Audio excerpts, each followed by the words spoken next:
Hey there, I was just wondering if you would allow me to wax somewhat philosophical today.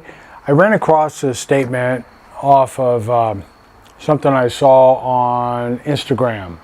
And I thought, there's so much application in various aspects of my life. And I thought, you know what, this could really, I think, be helpful in the lives of folks in the fountain pen community. So I like to think deeply often. So here's a statement that I read. It was kind of like in a video. It reads, "In 100 years, we will all be buried with our families and friends. Strangers will live in our homes that we worked so hard to build, and someone else will own everything we have today. Most of our possessions will be given away or thrown out and destroyed, including the car we spent a fortune on, which will eventually be scrap." And we could put in, including that pen that we might have spent a fortune on, or that pen collection. "Our descendants will hardly know who we are, nor will they remember us.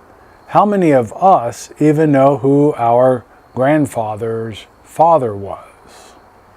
After we die, we will be remembered for a few more years, and then we're just a portrait on someone's wall.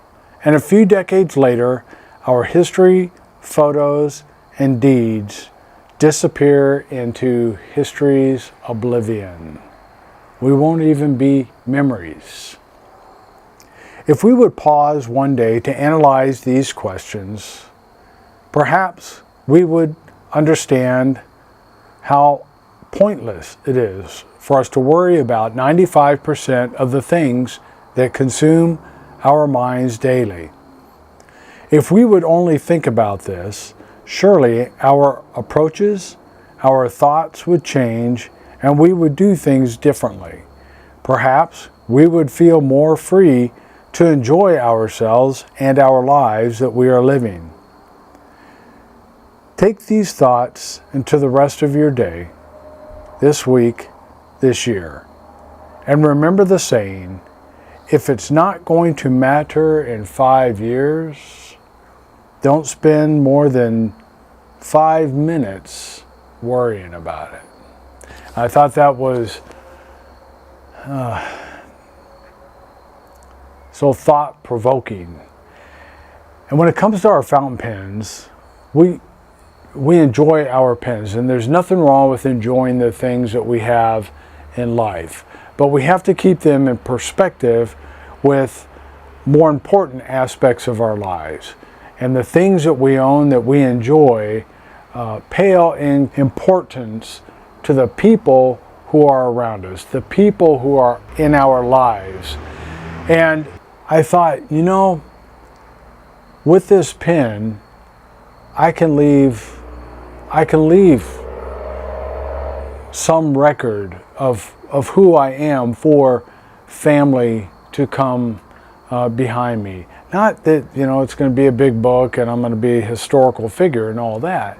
It encouraged me. I already keep a journal, a couple of journals, and it just encouraged me to think about maybe, I need to be more diligent in keeping up with that journal, just sharing my thoughts, not deep, dark, secret thoughts and all that sort of thing, but just thoughts of who I am. Maybe even I started another one on a brief history of my life, because I thought about my own parents, how I would have loved to be able to have something like that to remember them by.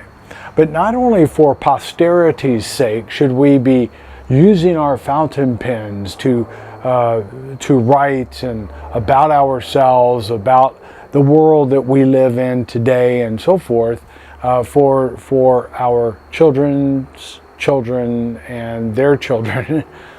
But we ought to also today, now, think about notes that we can write to somebody, a card that we can send to somebody to encourage them. It doesn't even have to be a special occasion. Just to say, hey, I was thinking about you today. Just want to let you know that, I love you. I care about you. I appreciate your friendship. Whatever the case may be. When somebody gets a personal note like that, that means a lot. And so as we think about the value of the things in our lives, and we think about these fountain pens that we have, whether they be very inexpensive or expensive, if we love using them, they're precious. And how we can use these to better the small portion of the world around us that we live in. All right. Thanks for watching and listening, and you all have a great day.